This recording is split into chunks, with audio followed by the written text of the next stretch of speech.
ये है pursuit of the truth novel explanation का नया एपिसोड, जिसमें आप सभी का स्वागत है।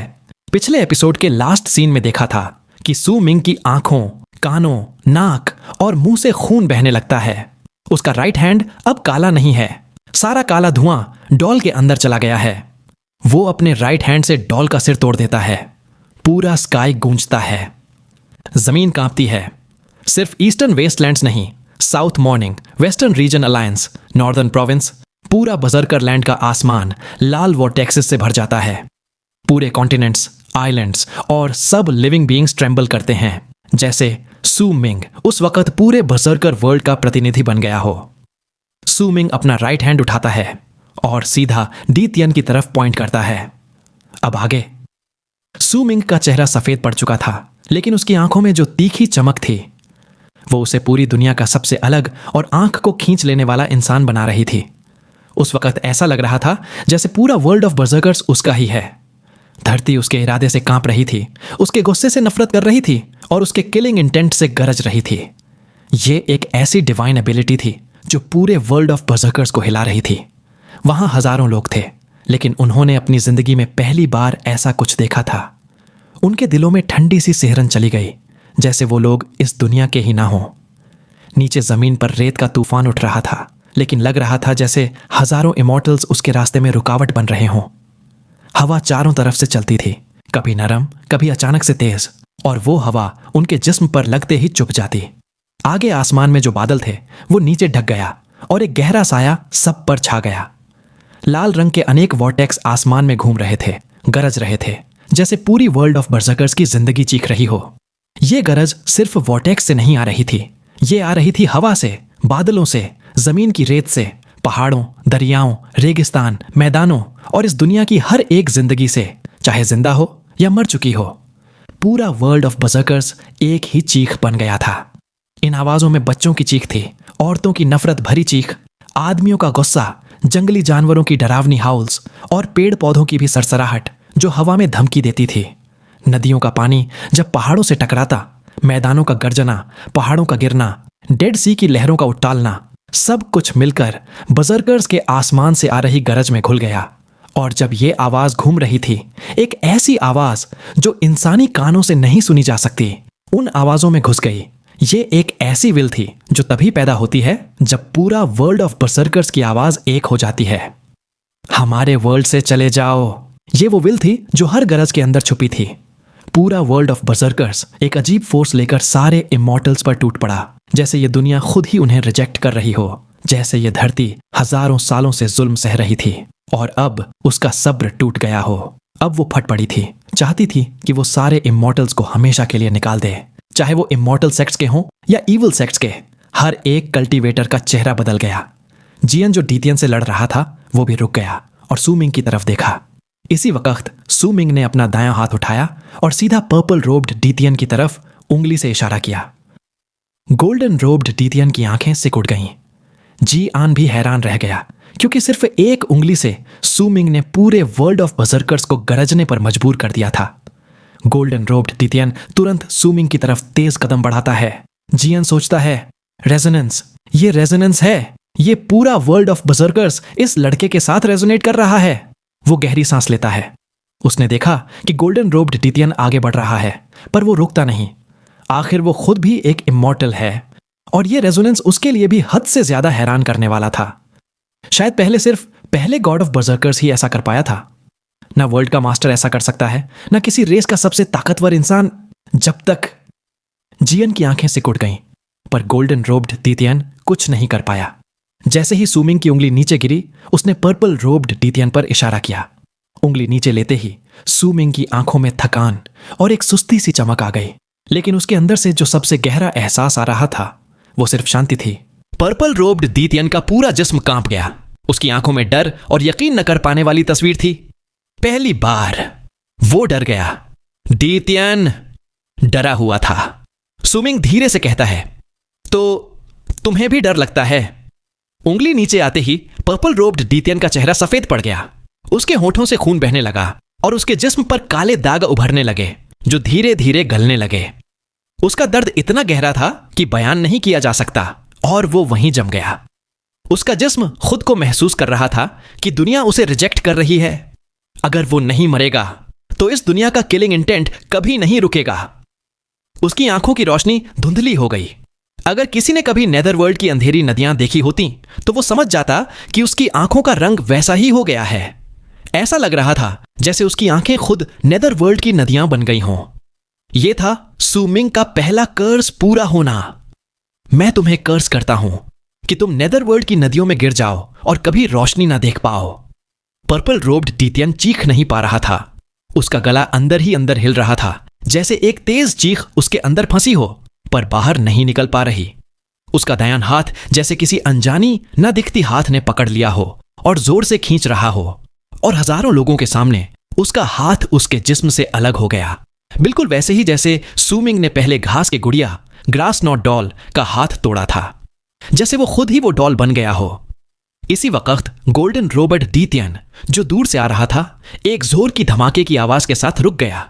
उसका चेहरा सफेद पड़ गया, होठों से खून बहने लगा और उसने देखा कि उसका भी दायां हाथ अलग होने के लिए तैयार है। उसकी आंखों में भी वही धुंधली छाप आ गई जो उसके गोल्डन लाइट से लड़ रही थी, और वो रुकने पर मजबूर हो गया क्योंकि उसके सामने हवा अचानक से तूफान बन गई थी। और ये कोई आम हवा नहीं थी, ये पूरे वर्ल्ड ऑफ बजर्कर्स की विल थी जो उसके वजूद को रिजेक्ट कर रही थी। अगर वो एक और कदम बढ़ाता तो ये फोर्स और भी ज्यादा हो जाती। गोल्डन रोब्ड डितियन गुस्से से गरजता है, ये कैसे हो सकता है, ये मुमकिन नहीं। लेकिन तब तक पर्पल रोब्ड डितियन का हाथ बिखर कर काले राख में बदल चुका था।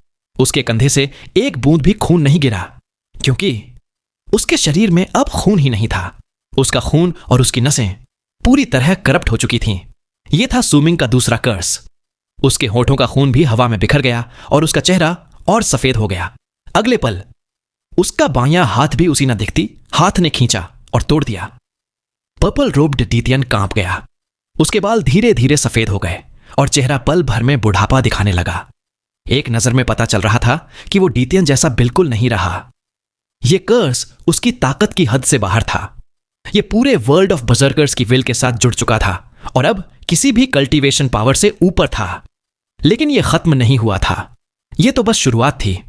जैसे ही उसके हाथ, खून और आंखें खत्म हुए, उसका मुंह खुल गया और उसकी रूह लग रहा था जैसे उसके शरीर से खींच कर निकल रही हो, ताकि वो पूरी दुनिया के अंदर ही अनंत रीइंकार्नेशन सह सके।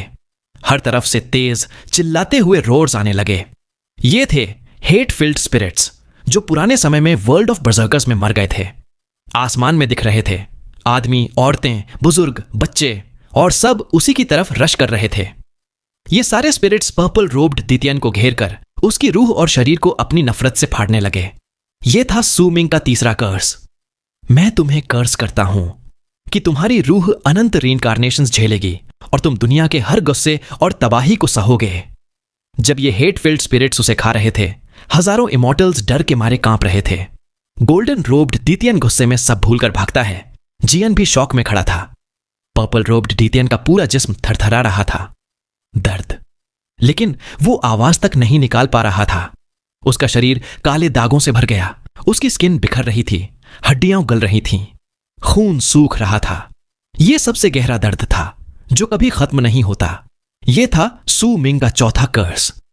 मैं तुम्हें कर्स करता हूं कि तुम्हारी स्किन बिखर जाए, तुम्हारा मांस सड़ जाए और तुम दुनिया के सबसे गहरे दर्द को हमेशा महसूस करो, हमेशा के लिए। पर्पल रोब्ड डितियन, जिसके दोनों हाथ टूट चुके थे और जिसका मांस गल रहा था, अजीब तरह से मूंढने लगा क्योंकि उसकी हर हड्डी धीरे धीरे टूट रही थी और टूटकर उल्टा होकर उसके शरीर के अंदर ही उसे छेद रही थी। यह ऐसा दर्द था जो सिर्फ सोचने पर भी किसी का जिस्म कांप जाए। कैसी दुश्मनी हो सकती है जो एक इंसान को इतना मजबूर कर दे कि वो दूसरे पर ऐसे कर्ज बरसाए? कैसा गुस्सा हो सकता है जो पूरे वर्ल्ड ऑफ बर्जर्कर्स को एक इंसान के कर्ज के साथ रेजोनेट कर दे? पर्पल रोब्ड डितियन के जिस्म के अंदर जो बोन स्पाइक्स उसे छेद रहे थे, वो सू मिंग के 5वें कर्स का असर था। और जैसे ही वो कर्स पूरी शिद्दत के साथ एक्टिवेट हुआ, आसमान में तेज गरज सुनाई दी। हर तरफ से बिजलियां चमकने लगीं जो फिर से गोल्डन रोब्ड डितियन के रास्ते में आ गईं।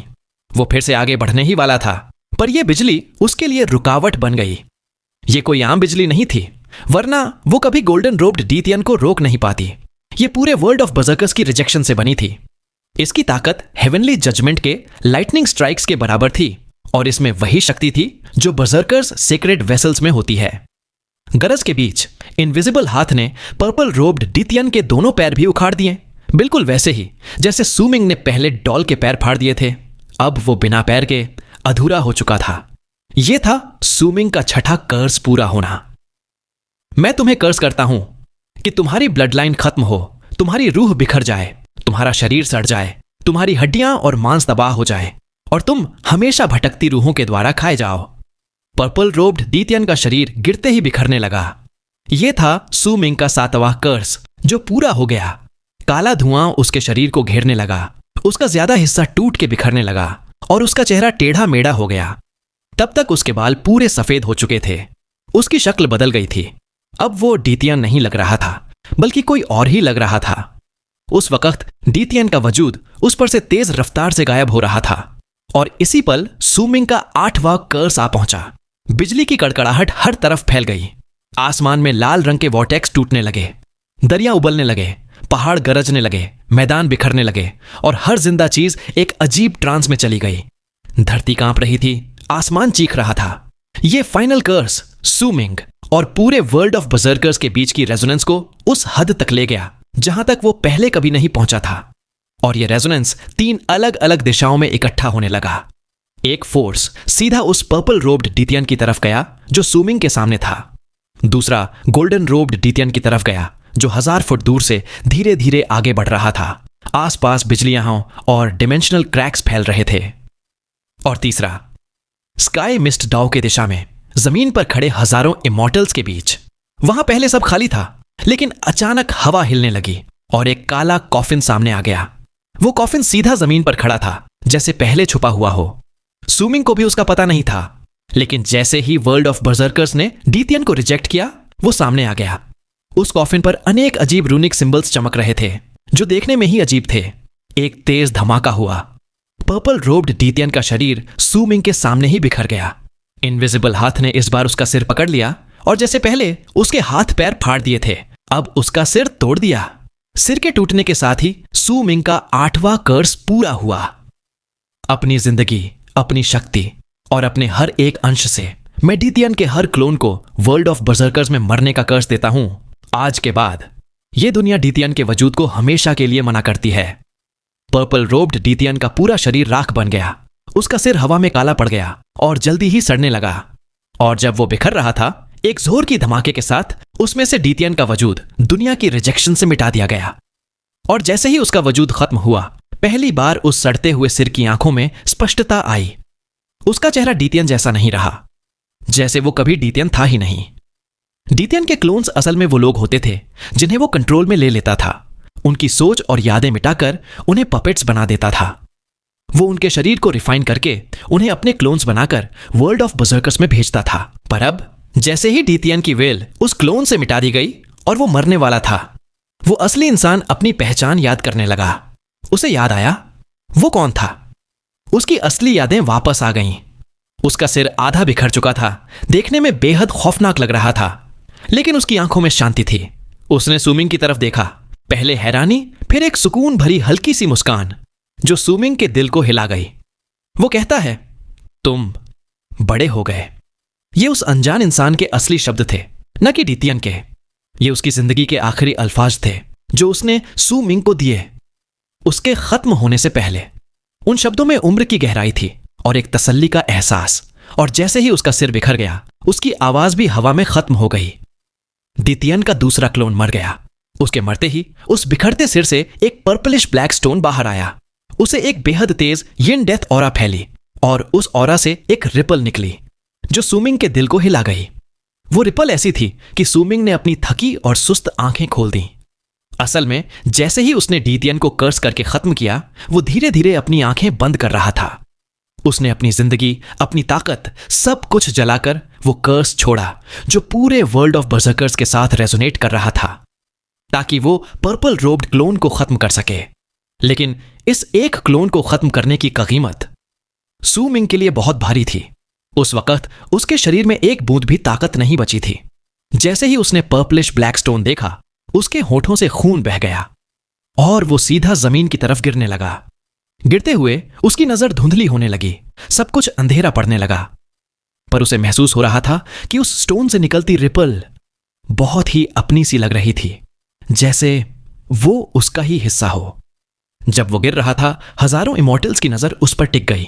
उनकी आंखों में अलग अलग जज्बात थे, डर भी और सुकून भी। आज तक किसी को नहीं पता था कि सू मिंग कौन है, न उसका नाम, न उसकी असल पहचान।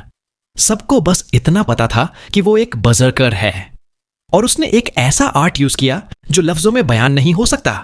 और सबके सामने, इविल सेक्ट और इमॉर्टल सेक्ट्स के लोगों के सामने, उसने डी तियान के क्लोन को मार दिया। वो एक लौंडा जैसा लगता था जिसका नाम तक कोई नहीं जानता, लेकिन उसने अपनी हर चाल, हर दुश्मनी और हजारों की मौत के बावजूद सिर्फ डी तियान को मारने के लिए सब कुछ कर दिया। और वो जीत गया, चाहे सिर्फ एक क्लोन ही क्यों ना मरा हो। वो जीत गया। जब वो जमीन की तरफ गिर रहा था, सबने देखा कि उसका दायां हाथ धीरे धीरे ऊपर उठ रहा है, जैसे वो आसमान से कुछ पकड़ना चाहता हो। सू मिंग वाकई कुछ पकड़ने की कोशिश कर रहा था। उस वक्त उसका होश बिखर चुका था, पर उसका शरीर इंस्टिंक्ट से उस पर्पलिश ब्लैक स्टोन की तरफ हाथ बढ़ा रहा था। वो स्टोन हवा में थरथराया और एक लंबी काली आर्क बनकर सीधा सू मिंग की तरफ आया। जैसे ही उसका शरीर जमीन से टकराया, वो स्टोन उसके भ्रू के बीच घुस गया और अंदर गायब हो गया। सू मिंग का दिल जोर से धड़क उठा। उसे नहीं पता कितना वक्त बीत गया जब वो जमीन पर आया, क्योंकि ना उसे कुछ महसूस हो रहा था, ना उसकी आंखों को कुछ दिख रहा था। पर जमीन पर खड़े हजारों इमॉर्टल्स सब कुछ देख रहे थे। आसमान में जोर की हलचल मच गई। लोग हैरान थे, पर सू मिंग अब कुछ नहीं सुन पा रहा था। आसमान में जियन उसे देखता रहा, कभी उसकी आंखों में किलिंग इंटेंट, कभी हिचकिचाहट। सू मिंग के कर्स और पूरे वर्ल्ड ऑफ बजर्कर्स की रेजोनेंस ने इस ईविल सेक्ट सॉवरेन को भी हिला दिया था। वो धीरे से बोलता है, द बजर्कर्स किस्मेट उसके शरीर में घुल गया। जब सू मिंग गिर रहा था, अचानक घने बादल नीचे आ गए उसका शरीर संभालने के लिए। अचानक से पक्षी भी आ गए, जो अपने टूटने का खतरा उठाकर भी उसका बोझ संभाल रहे थे। हवा तेज चलने लगी, लेकिन इस बार नरम थी, जैसे वो उसका गिरना धीरे कर रही हो, जैसे पूरी दुनिया उस पर दया दिखा रही हो, उसके शरीर को जरा भी चोट न लगे। जो डायमेंशनल क्रैक्स गिरते वक्त बने थे, वो भी खत्म हो रहे थे। बिजलियां जो उसके आसपास चमक रही थीं, वो उसका घिराव रोकती थीं और सबको चेतावनी दे रही थीं कि उसके पास कोई एक कदम भी ना आए। आसमान में घूमती वेंचफुल सोल्स भी उसे घेर कर चिल्लाने लगीं, जैसे वो उसे जगाने की कोशिश कर रही हों। नीचे की सूखी जमीन पर अचानक हरी घास उगने लगी, सिर्फ उस जगह जहां वो गिरने वाला था। वो घास तेज रफ्तार से उग रही थी और सू मिंग का शरीर धीरे धीरे नीचे आके बिना चोट के ठहर गया। पूरा वर्ल्ड ऑफ बर्जर्कर्स उसे प्यार कर रहा था और उसका किस्मेट उसके शरीर में डाल दिया गया था। जियन के चेहरे पर उलझन और हिचकिचाहट थी जब सू मिंग घास पर आया। जैसे ही वो बेहोशी में जाने लगा, गोल्डन रोब्ड डीतियन का गुस्से से भरा हुआ तेज चिल्लाने वाला रोर सुनाई दिया। उसका शरीर अब काले धुएं से घिरा हुआ था। वो कर्स की शक्ति थी। ये साफ था, जैसे ही पर्पल रोब्ड क्लोन को कर्स ने खत्म किया, वो फोर्स अब गोल्डन रोब्ड क्लोन को भी खत्म करने के लिए इकट्ठा हो रही थी। गोल्डन रोब्ड डीतियन का चेहरा टेढ़ा हो गया। उसने सू मिंग की तरफ देखा, जो जमीन पर पड़ा था। उसने उस वक्त कर्स की ताकत को नजरअंदाज करते हुए तेज कदम सू मिंग की तरफ बढ़ा दिए। उसकी ताकत पर्पल रोब्ड क्लोन से ज्यादा थी, और क्योंकि सू मिंग ने उसे सीधा कर्स नहीं किया था, वो चल सकता था। वो इतनी तेज रफ्तार से आगे बढ़ रहा था कि सब उसकी तरफ सिर्फ देख पा रहे थे। जियान भी नहीं रुका। सबको लग रहा था कि अब इस लड़ाई का अंजाम तय हो चुका है। लेकिन उसी वक्त सू मिंग की आंखें अचानक खुल गईं और सब कुछ बदल गया। हजारों लोगों की डेथ ऑरा के साथ सू मिंग ने पर्पल रोब्ड डीतियन के सारे एन्चेंटेड ट्रेजर्स तोड़ दिए। उसकी डिफेंस अब काफी कमजोर हो चुकी थी। हन माउंटेन बेल ने थोड़ी देर तक उसे रोके रखा, और सू मिंग को इतना वक्त मिल गया कि वो अपनी कर्स के सोर्स, वो लाल रिंग सुहागिया लैरिस को निकाल सके। जब उसने वो रिंग पहनी, तो उसने ग्रास नॉट डॉल की मदद से डीतियन की सोल से कनेक्शन बनाया और कर्स को एक्टिवेट किया। अब यह सिर्फ उसकी पर्सनल कर्स नहीं थी, पूरा वर्ल्ड ऑफ बर्जर्कर्स इस कर्स से गूंज उठा। यह पावर किसी भी नॉर्मल कल्टीवेशन के लिमिट से बाहर की चीज थी, और सू मिंग ने अपनी जान, अपनी पूरी ताकत और अपने हर हिस्से को इसमें डाल दिया। उसकी किलिंग इंटेंट लिटरली फट के बाहर निकल आई, और इसी वजह से डीतियन का पर्पल रोब्ड क्लोन मर गया। अगर डीतियन सिर्फ एक ही क्लोन भेजता तो सुमिंग का प्लान सक्सेसफुल हो जाता। बड़ी कीमत जरूर चुकानी पड़ती, लेकिन वो स्टोन फ्रैगमेंट की डायमेंशन में भाग के बच सकता था। लेकिन डीतियन ने सिर्फ एक क्लोन नहीं भेजा था। सुमिंग को यह बात इस बैटलफील्ड में आने के बाद ही पता चली।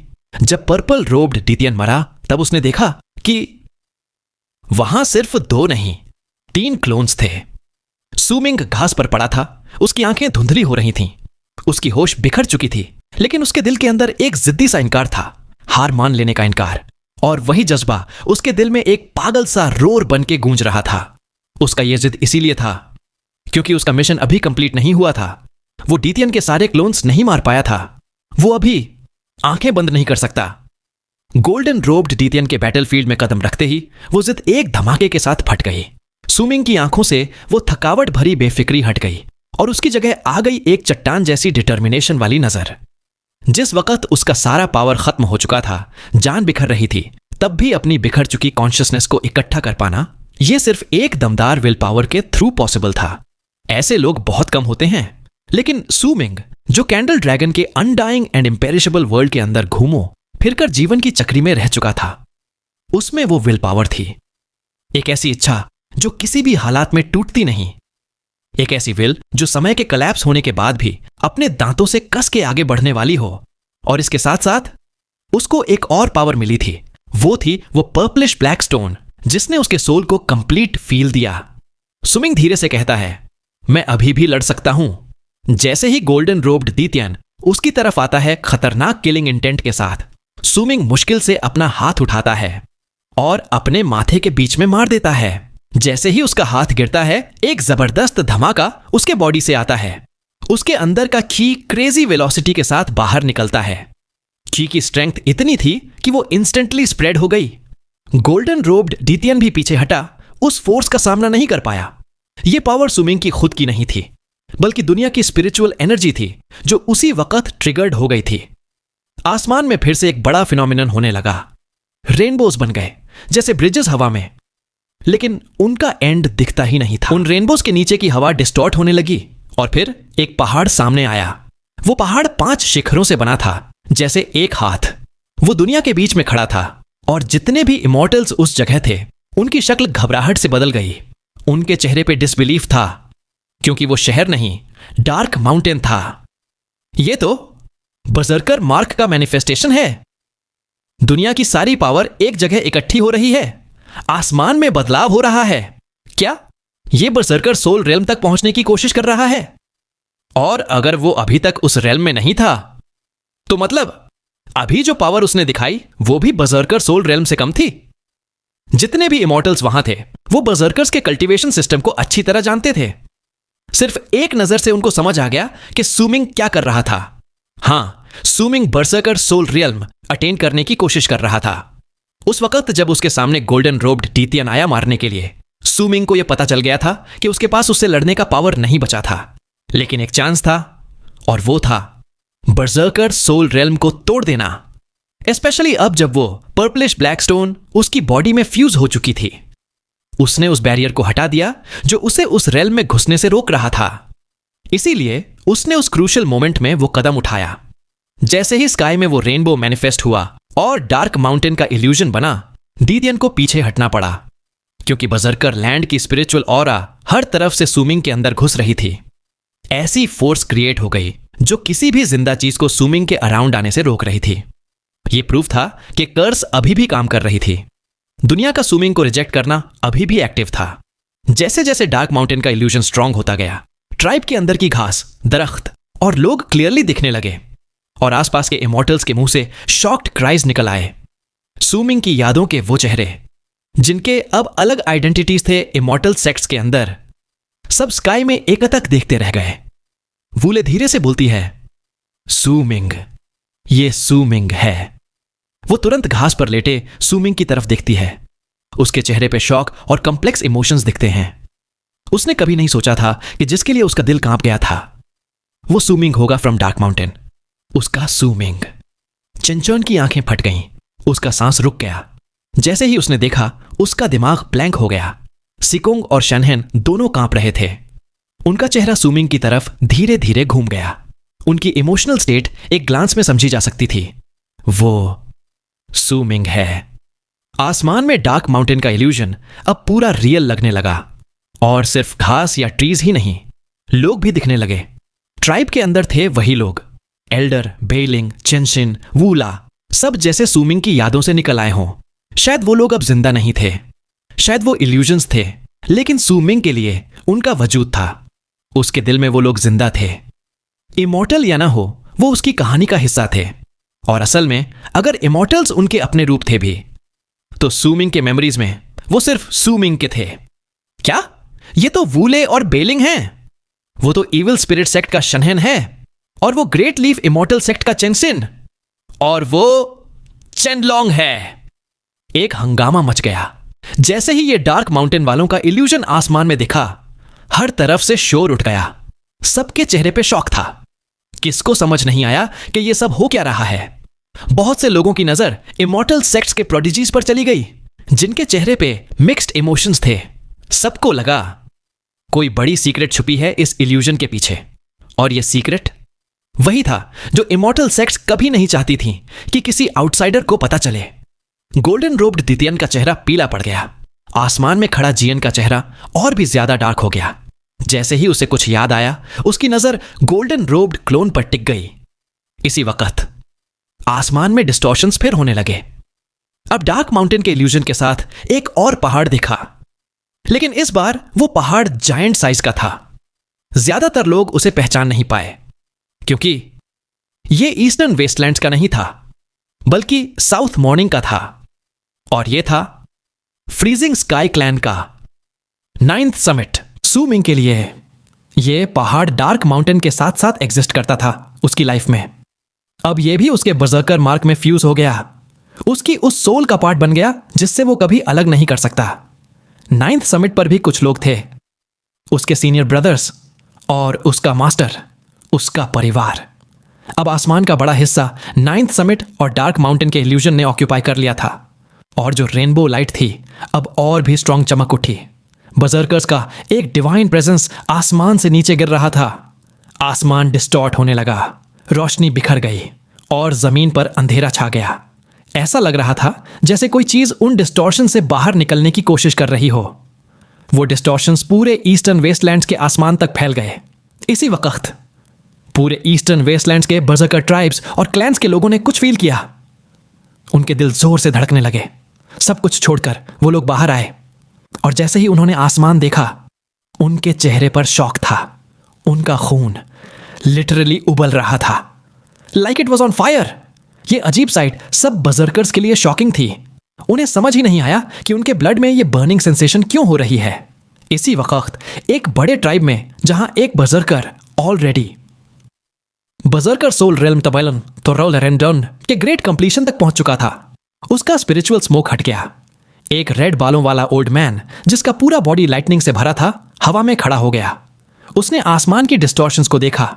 उसका फेस सरप्राइज, कंफ्यूजन, हैप्पीनेस सब कुछ एक साथ दिखा रहा था। उसने फील किया कि उसका ब्लड उबलने लगा था, और साथ में उसका पावर, जो एक जमाने से स्टैग्नेंट था, अब बढ़ने लगा था।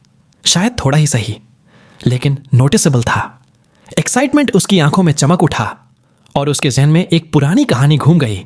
एक लेजेंड जो एंशिएंट से बर्जर्कर्स की लैंड में चली आ रही है, जिसमें कहा गया है कि जब बर्जर्कर्स का गॉड दोबारा आएगा, तब बर्जर्कर्स का ब्लड फिर से उबलने लगेगा, और वो रेल्म जो बर्जर्कर सोल रेल्म के बाद गायब हो गया था, वो फिर से वापस आएगा।